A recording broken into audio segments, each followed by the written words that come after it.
Antes de começar a nossa palestra, com as palmas das mãos unidas, vamos recitar 3 vezes. Homenagem ao mestre fundamental Buda Shakyamuni. Homenagem ao mestre fundamental Buda Shakyamuni. Homenagem ao mestre fundamental Buda Shakyamuni. Faço o voto de gerar a mente do despertar. Com a mente profunda, tenho compaixão pelos seres sencientes. Que eu realize a sabedoria da natureza Sunya, para atingir a budidade e liberar os seres sencientes. Na vez passada, comecei a falar sobre a história do ancião Sudatta. E hoje vou continuar explicando sobre sua história e sobre sua prática como um discípulo do Buda. Então a terceira história, ou terceira parte da história se chama A Doação de um Monastério. É dividida em algumas partes. Shariputra subjuga os não-budistas e depois a construção do monastério Jetavana no bosque de Anathapindika.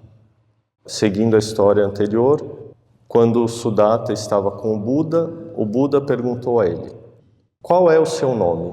E o ancião respondeu ao Buda: meu nome é Sudatta, mas devido ao fato de eu frequentemente doar e ajudar as famílias pobres e necessitadas, todos me chamam de Anathapindika, aquele que doa aos pobres e aos necessitados. O Buda então perguntou: onde você mora? O ancião respondeu ao Buda: ó Buda, eu moro no reino de Koshala, na cidade de Shravasti. Espero que o Buda venha para Shravasti. Prometo que, enquanto eu viver, farei oferendas de roupas, alimentos, abrigo, camas e medicamentos ao Senhor e aos bhikshus, seus discípulos, conforme sua necessidade. O Buda respondeu: na cidade de Shravasti não há monastério, portanto, não podemos ir para lá ensinar o Dharma. O ancião devotadamente implorou ao Buda: Buda, estou disposto a construir um monastério, e então convidarei o Buda e os bhikshus para virem a Shravasti e ensinarem o Dharma. Eu rogo pelo consentimento compassivo do Buda. O Buda consentiu em silêncio. Pouco tempo depois, o ancião Anathapindika pediu ao Buda: Buda, estou prestes a partir para retornar a Shravasti e construir um monastério. Espero que o Buda possa enviar um bhikshu para me orientar sobre como construir um monastério de acordo com o Dharma. O Buda pensou: na cidade de Shravasti, os brahmanes têm praticado ensinamentos errôneos por muito tempo. Estão cheios de orgulho e arrogância. Seria difícil para outros realizarem essa tarefa com sucesso. O venerável Shariputra é da casta dos brahmanes. É inteligente desde jovem. Domina todos os conhecimentos e possui habilidades extraordinárias. Se ele for, poderá beneficiar muitas pessoas. Assim, o Buda pediu a Shariputra para acompanhar Anathapindika. Ao chegarem na cidade de Shravasti, o ancião e Shariputra procuraram um lugar plano e amplo, mas não encontraram nenhum que os agradasse, exceto o jardim do príncipe Jeta. O terreno era plano, as árvores eram exuberantes e a distância até a cidade era apropriada, sendo o melhor lugar para construir um monastério. Shariputra disse a Anathapindika: este jardim é o local mais adequado para se construir o monastério. Se estivesse muito longe da cidade, seria difícil para os monges fazerem a ronda de esmolas. Se estivesse muito perto, o alvoroço e o barulho da cidade atrapalhariam a prática da meditação dos monges. Muito contente, o ancião Anathapindika foi se encontrar com o príncipe Jeta e disse a ele: eu quero construir um monastério para o Buda. O jardim do príncipe é o local mais adequado. Gostaria de comprá-lo. E o príncipe Jeta sorriu e disse: eu não preciso de dinheiro. Este jardim é o lugar onde eu me divirto e passeio livremente. Por que eu venderia para você? O ancião Anathapindika insistiu repetidamente, e o príncipe Jeta, querendo dificultar propositadamente, disse: se você puder cobrir todo o terreno com ouro, eu o venderei para você. O ancião Anathapindika imediatamente disse: está bem, de acordo. O príncipe Jeta rapidamente se arrependeu e disse: eu estava brincando. Anathapindika respondeu: o senhor é um príncipe, não deve mentir. Se mentir e enganar, como poderá no futuro herdar o trono e governar o povo com justiça? Ele então decidiu levar a questão ao juiz para ser julgada e sentenciada. Um ser celestial chamado Sudavasa, que em vidas passadas havia sido companheiro de prática espiritual do Buda Gautama, estava por perto naquele momento, ouviu a conversa e desejava que o ancião Anathapindika pudesse construir o monastério para o Buda e, se o caso fosse levado à justiça, os ministros com certeza favoreceriam o príncipe Jeta. Então, aquele Deva surgiu em uma forma humana como alguém importante e influente que testemunhou o desenrolar do caso, para julgar o certo e o errado, e disse: você, como príncipe, não deve mentir. O preço acordado não deve ser revogado. Então, ele sentenciou que o príncipe Jeta deveria cumprir sua palavra. O ancião Anathapindika, todo feliz e contente, ordenou aos servos que carregassem seus elefantes com ouro, e logo cobriu de ouro os 80 hectares do jardim, restando apenas um pequeno espaço.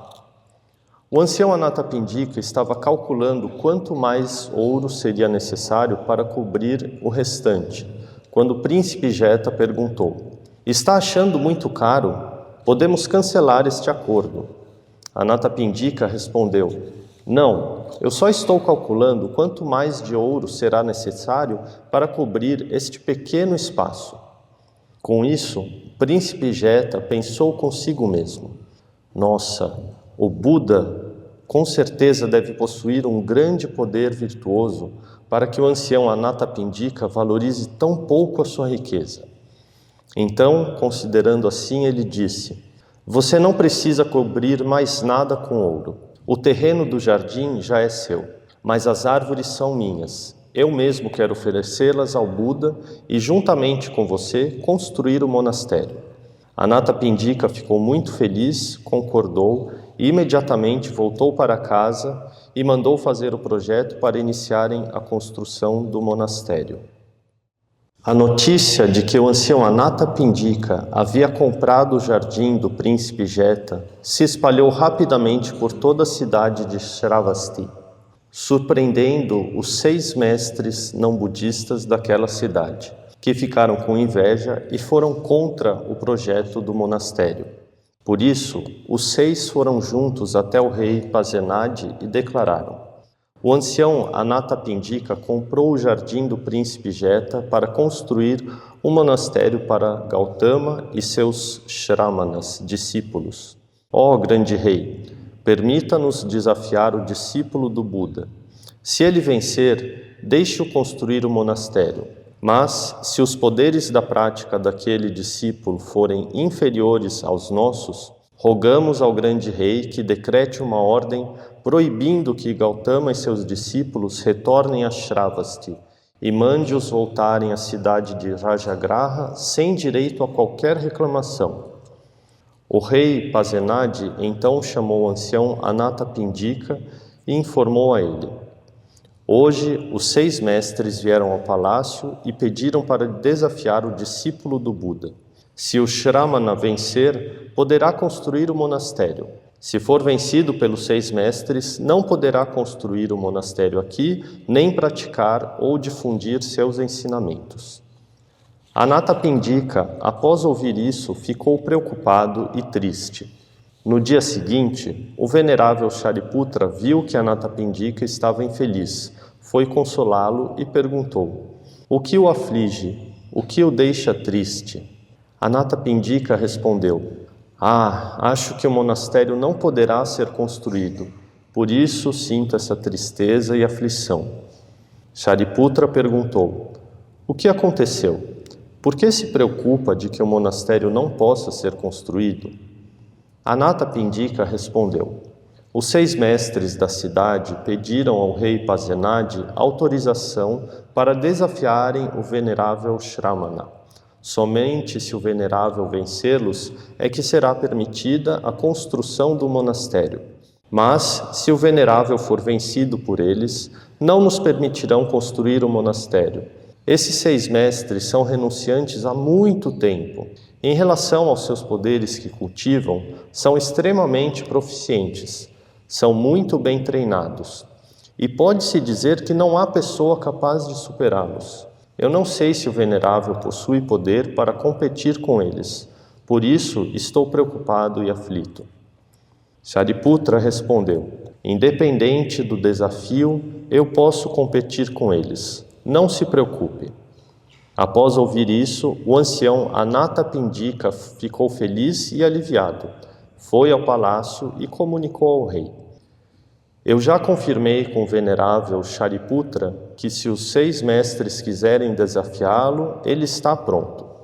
Então, naquele mesmo dia, o rei Pasenadi mandou um mensageiro informar aos 6 mestres que eles estavam autorizados a desafiar o Shramana.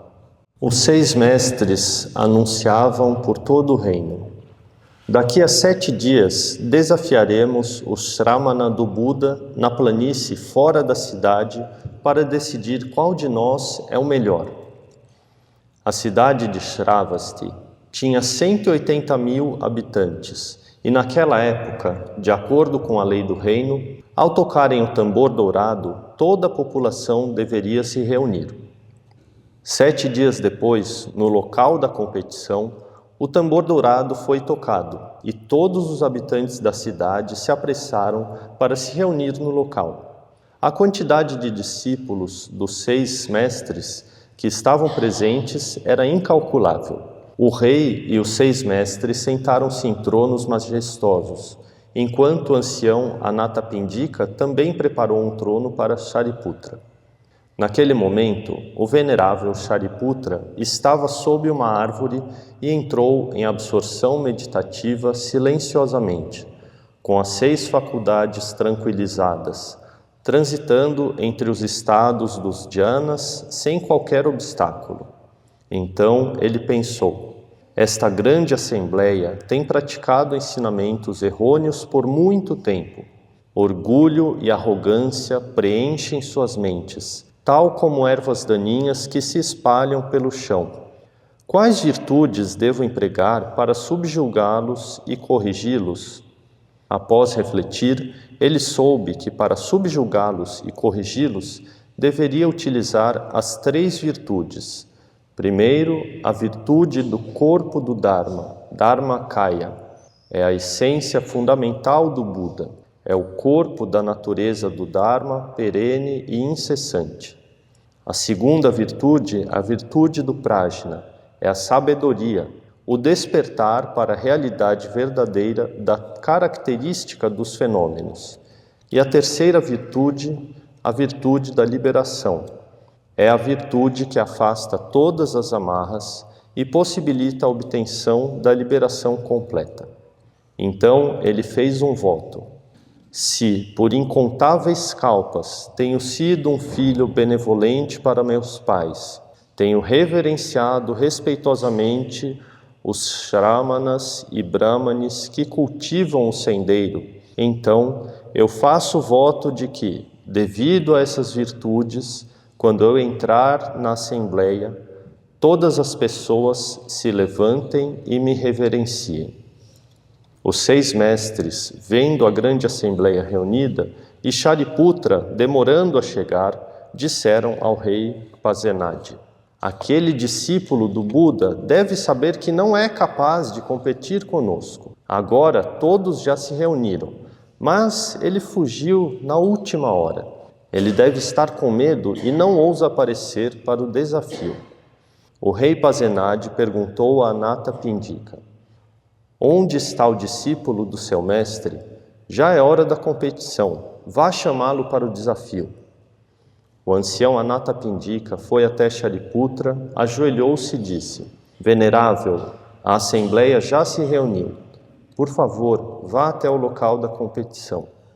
Então, o venerável Shariputra saiu da absorção meditativa, arrumou suas vestes, colocou o manto sobre o ombro esquerdo e, como um leão, caminhou serenamente em direção ao local da competição. Quando todas as pessoas da multidão viram que Shariputra tinha suas faculdades tranquilas, sua presença majestosa e suas vestes diferentes das dos 6 mestres, imediatamente sentiram respeito por ele. Nem mesmo os discípulos dos 6 mestres puderam se conter. Levantaram-se de repente e, junto da multidão, como capim dobrado pelo vento, inclinaram-se em reverência a Shariputra. Enquanto toda a multidão estava reverenciando, ele subiu ao trono preparado pelo ancião Anathapindika. Dentre os discípulos dos 6 mestres, havia um chamado Laludai, que tinha um bom domínio em diversos truques de ilusionismo. Diante da assembleia, ele recitou um encantamento e fez surgir uma árvore. Aquela árvore cresceu rapidamente, cobrindo toda a assembleia com sua frondosa copa, cheia de folhas, flores e frutos.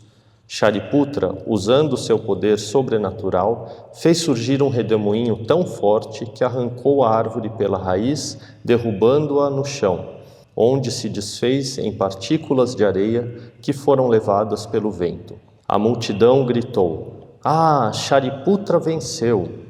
Então Laludai recitou outro encantamento e fez surgir uma lagoa cheia de tesouros, toda adornada pelas 7 joias mais preciosas. E no interior da lagoa havia diversas flores raras. Shariputra, usando seu poder sobrenatural, fez surgir um elefante branco com 6 presas, 7 flores de lótus em cada presa. E sobre cada flor de lótus havia 7 mulheres extremamente belas, como as donzelas de Jade. O elefante branco caminhou lentamente até as margens da lagoa, tomou a água com sua tromba e a lagoa desapareceu imediatamente. A multidão exclamou: "Shariputra venceu!" Laludai recitou outro encantamento e fez surgir uma grande montanha adornada com as 7 joias. Na montanha havia árvores, fontes, flores e frutos, todos em abundância. Shariputra fez surgir a manifestação de um poderoso espírito de Vajrayaksha, que, de longe, apontou para a montanha com seu cetro de Vajra, e num instante a montanha desmoronou e desapareceu sem deixar rastros. A multidão novamente disse em uníssono: "Oh, Shariputra venceu!" Laludai fez surgir um grande dragão com 10 cabeças, que do céu derramava vários tesouros, e ao mesmo tempo sacudia a terra com trovões e relâmpagos, apavorando as pessoas. Shariputra imediatamente fez surgir a manifestação de um grande Garuda, o pássaro de asas douradas, que num instante dilacerou o dragão e o devorou por completo. Mais uma vez a multidão declarou: "Shariputra venceu de novo!"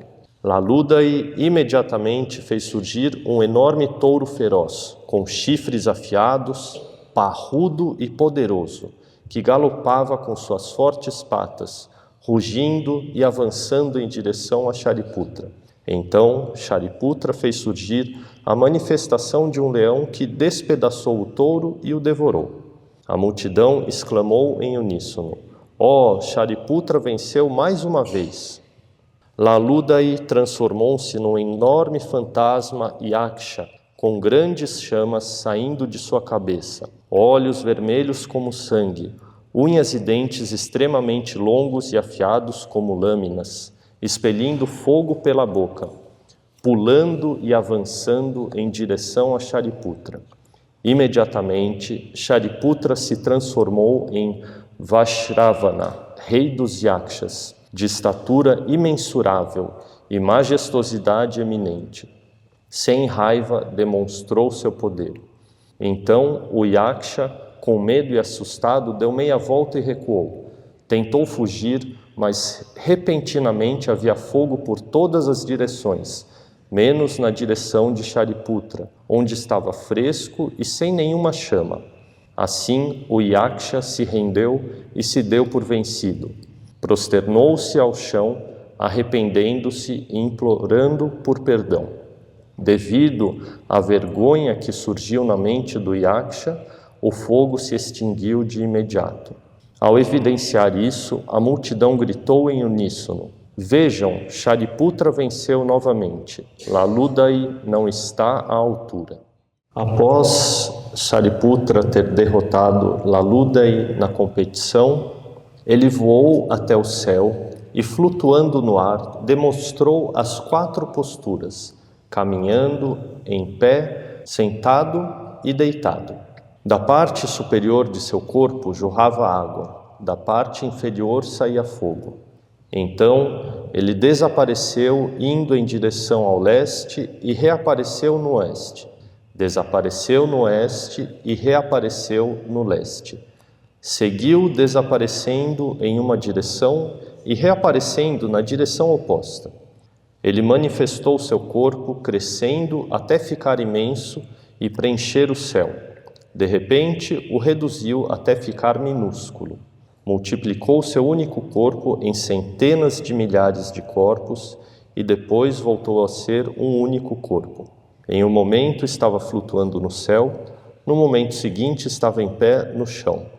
Ele caminhava sobre a água como se estivesse na terra, e nadava na terra como se estivesse na água. Depois que Shariputra demonstrou todas essas várias manifestações, ele recolheu seus poderes sobrenaturais e calmamente sentou-se no trono. Naquele momento, na multidão reunida, não houve pessoa que não tenha ficado alegre e maravilhada ao ver as manifestações dos poderes de Shariputra. Então, ele ensinou o nobre Dharma do Buda, e cada uma das pessoas na Assembleia realizou, de acordo com as causas e condições de seus méritos e cultivo de práticas do passado, a fruição do sendeiro. Houve aquelas que realizaram o fruto de Shrotapana, a primeira fruição, a liberação. Outras realizaram o fruto de Chakradagami, a segunda fruição. Outras ainda realizaram o fruto de Anagami ou estado de Arahat, a terceira e quarta fruições. E os 30.000 discípulos dos 6 mestres geraram a mente do despertar e seguiram o venerável Shariputra, tornando-se monásticos para estudar o sendeiro. Assim, o ancião Anathapindika pôde construir o monastério na cidade de Shravasti, que ficou conhecido como o famoso Monastério do Bosque de Jetavana, no Parque de Anathapindika.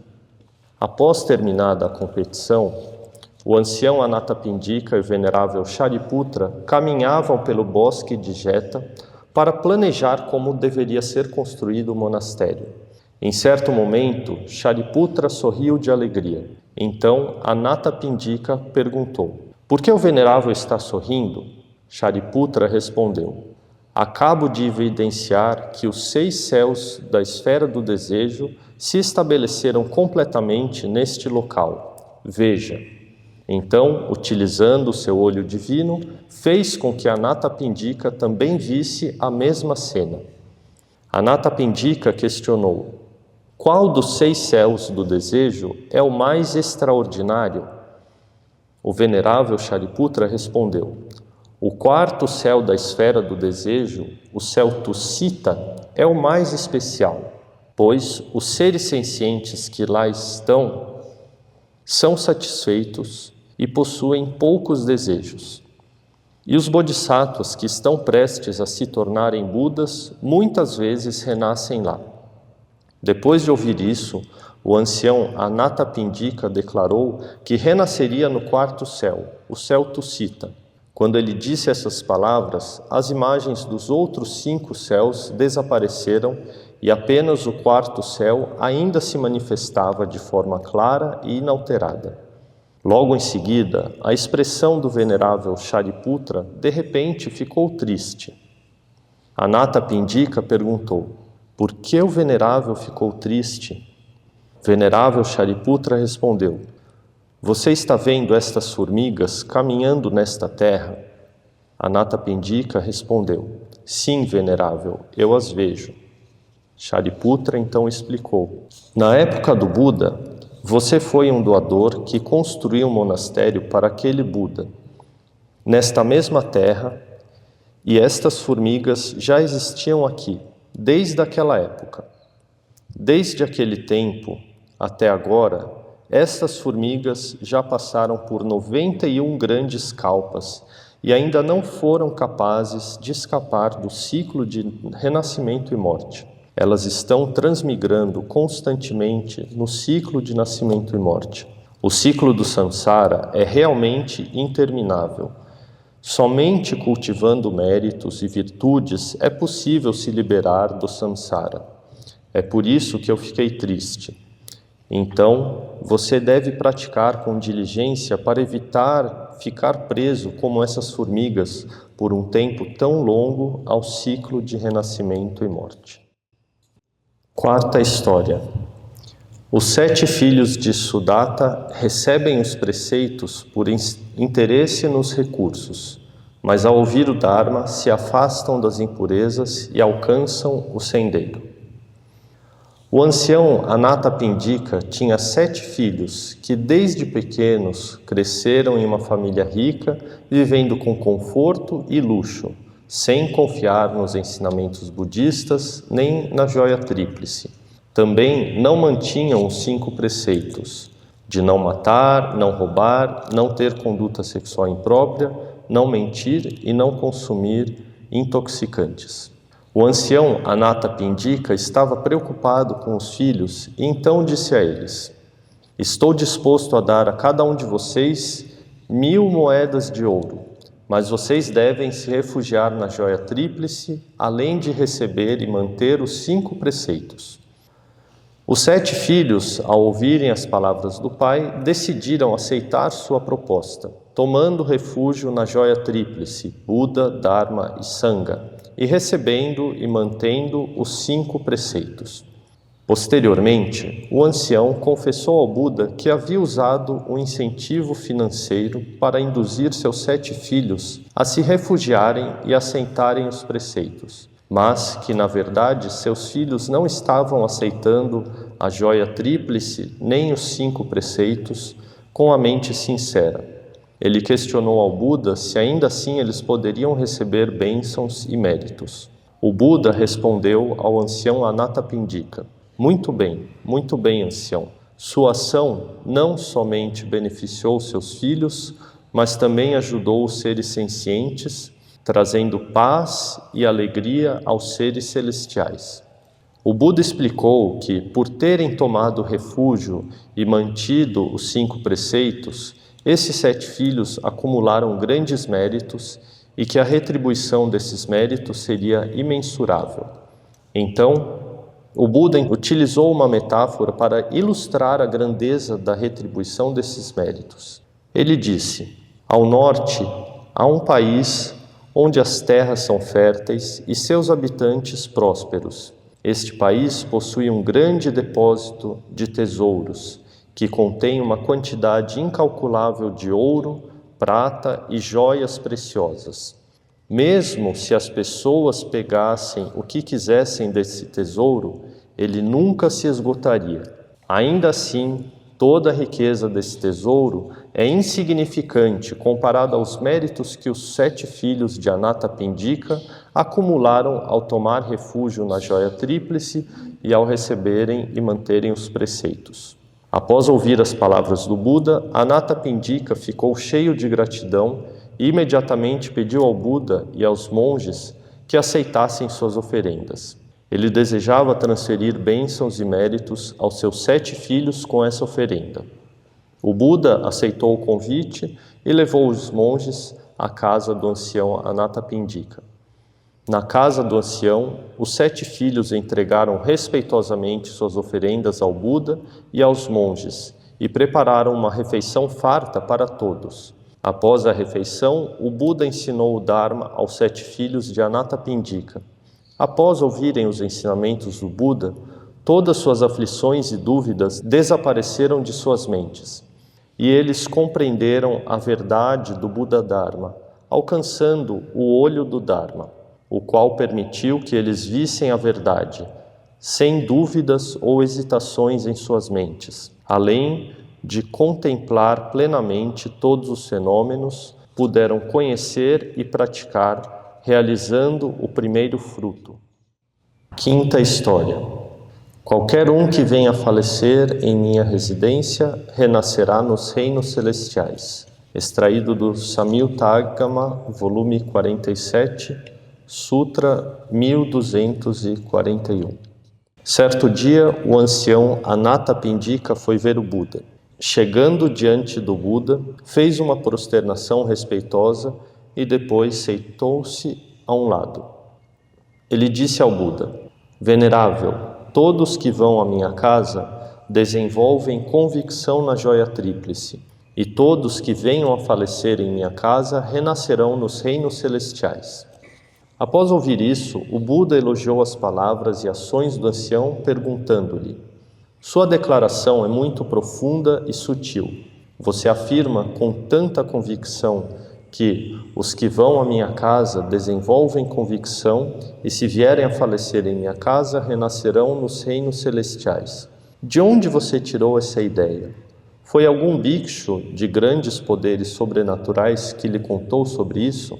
O ancião respondeu ao Buda: Não, não foi. Então o Buda perguntou: Foi uma bhikshuni ou um ser celestial que lhe contou sobre isso, ou você ouviu de mim mesmo? O ancião novamente respondeu: Não, não foi. O Buda continuou perguntando: Então você soube disso por si mesmo? Como chegou à conclusão de que todos os que falecerem na sua casa renascerão nos reinos celestiais? O ancião respondeu: Nenhum bhikshu de grandes poderes sobrenaturais me disse isso. Nem ouvi isso de uma bhikshuni, de um deva ou do Buda venerável.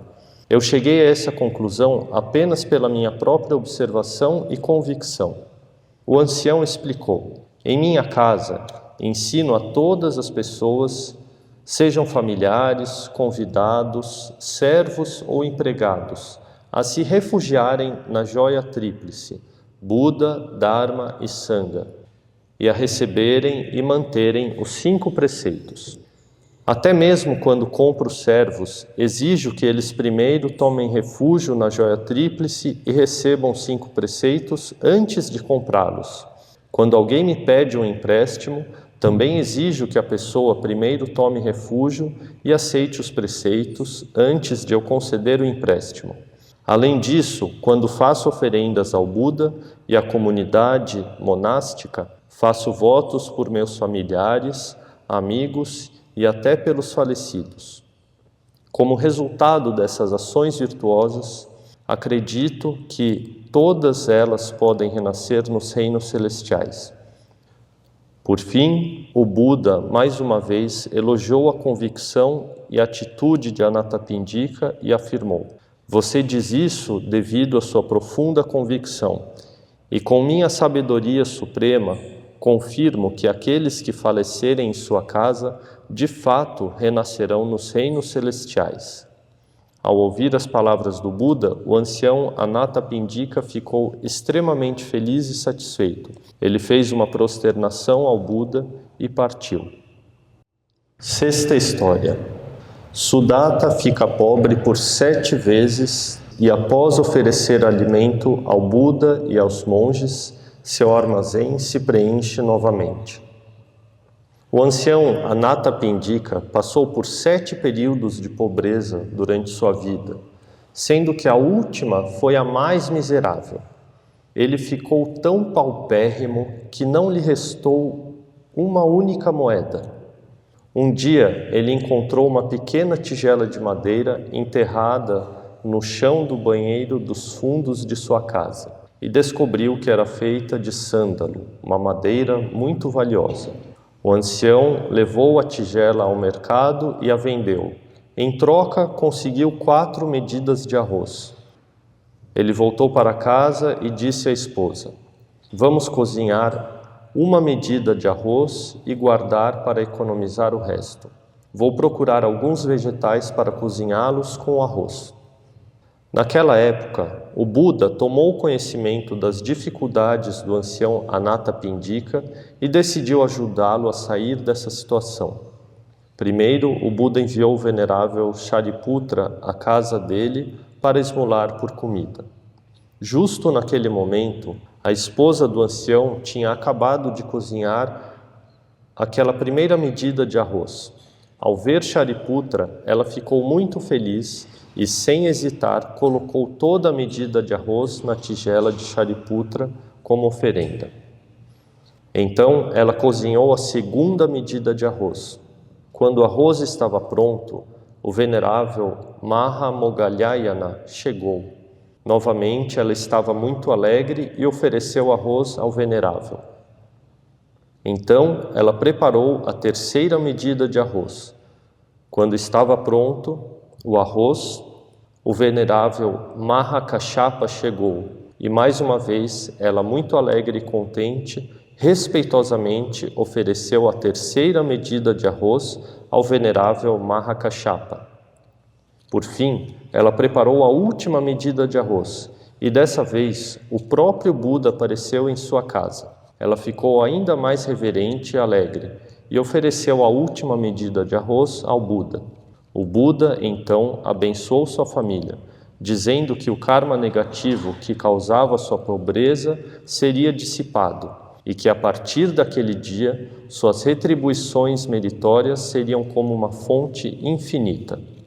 Mais tarde, quando o ancião Anathapindika voltou para casa, sua esposa lhe contou que as 4 medidas de arroz tinham sido todas oferecidas e doadas aos 3 veneráveis e ao Buda. Ao ouvir isso, o ancião ficou muito feliz e disse à esposa: que ótimo! Agora então vamos tomar juntos o caldo de arroz que sobrou. Quando terminaram de tomar o caldo do arroz, de repente, a casa se transformou na mansão próspera como era antes. Todos os cômodos se encheram de raros tesouros, alimentos e tecidos. O ancião Anathapindika voltou a ser tão abastado quanto antes, e até mais próspero. O ancião Anathapindika ficou extremamente contente e grato por ter oferecido todo o arroz que tinha ao Buda e ao Sangha, o que havia trazido a ele as retribuições meritórias naquela vida. Ele então convidou o Buda e a comunidade monástica para sua casa mais uma vez para uma oferenda. Após aceitar a oferenda, o Buda ensinou o Dharma à família do ancião e, com isso, todos de sua família realizaram a fruição do sendeiro. Por hoje, esses eram os ensinamentos que queria compartilhar com todos. Agora vamos recitar juntos os versos de transferência dos méritos. Que estes méritos gerados adornem a terra pura do Buda, retribuindo as 4 bondades superiores e aliviando o sofrimento nos 3 destinos inferiores. Que aqueles que escutam o Dharma gerem a mente da Bodhi e, quando esta vida terminar, renasçam juntos na terra da suprema felicidade. Amém.